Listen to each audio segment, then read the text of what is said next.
وَلْتَكُن مِّنكُمْ أُمَّةٌ يَدْعُونَ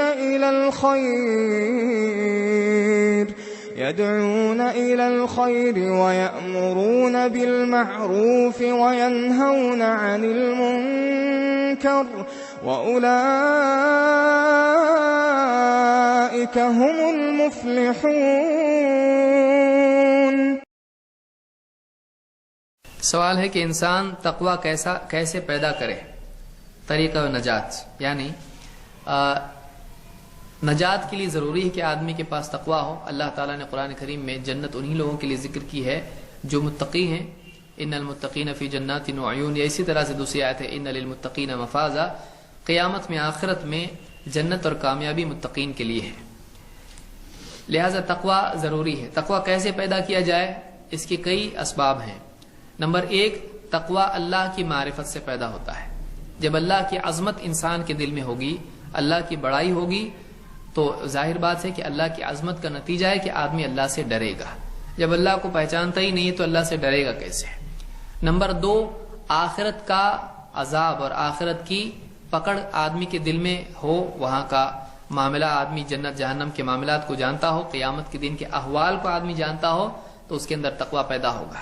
اس لیے کہ جو آدمی، اس کو مثال کے طور پر کوئی آدمی، اس کو معلوم ہے کہ فلاں بیماری مجھ کو ہے، مجھ کو الرجی ہے، اگر میں یہ چیز کھاؤں گا تو بدن پر دھبے پڑ جائیں گے یا نقصان ہوگا یا بہت بڑا نقصان ہو سکتا ہے، آدمی اس چیز سے بچتا ہے۔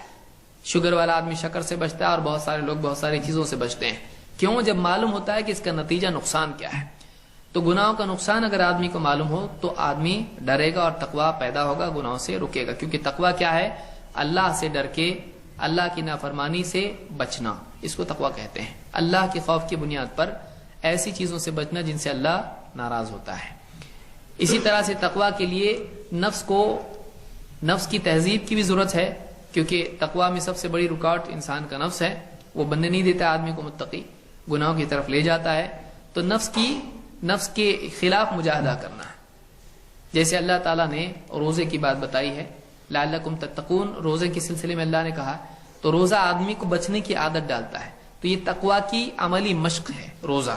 تو روزہ بھی آدمی ایسے اعمال کرے جس سے آدمی کے اندر رکنے کا مزاج پیدا ہو۔ بھوک لگے لیکن کھانے سے رکنا، پیاس لگی لیکن پانی سے رکنا، تو اس طرح سے رکنے کا مزاج تقوی ہے۔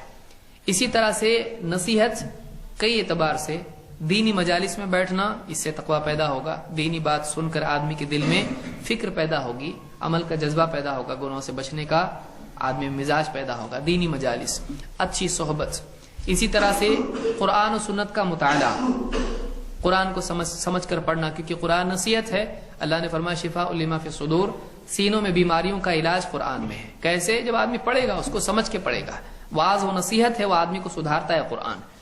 اسی طرح سے تقوی کے لیے یہ بھی ضروری ہے کہ آدمی اللہ تعالیٰ سے دعا کرے، اللہ سے دعا کرے، کیونکہ اللہ تعالیٰ سے دعا کرنے سے آدمی کو تقوی ملتا ہے۔ اسی لیے اللہ کے نبی صلی اللہ علیہ وسلم بھی اللہ سے دعا کرتے تھے، اللہم آتی نفسی تقواہا، اے اللہ میرے نفس کو اس کا تقوی عطا کر۔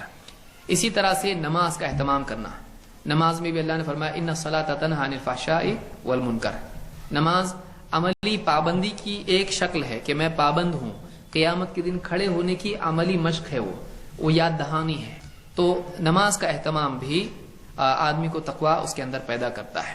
تو یہ کچھ چیزیں ہیں، آدمی ان کا اہتمام کرے، تقوی اس میں پیدا ہوگا۔ اسی طرح سے اللہ کا ذکر ہے، ذکر سے آدمی کا دل پاک ہوتا ہے، اور اسی طرح سے شیطان سے حفاظت ہوتی ہے۔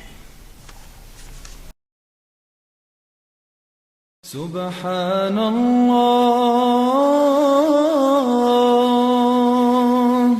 والحمد للہ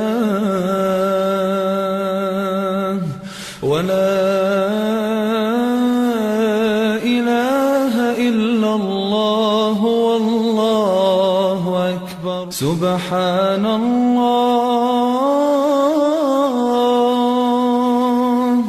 والحمد للہ ولا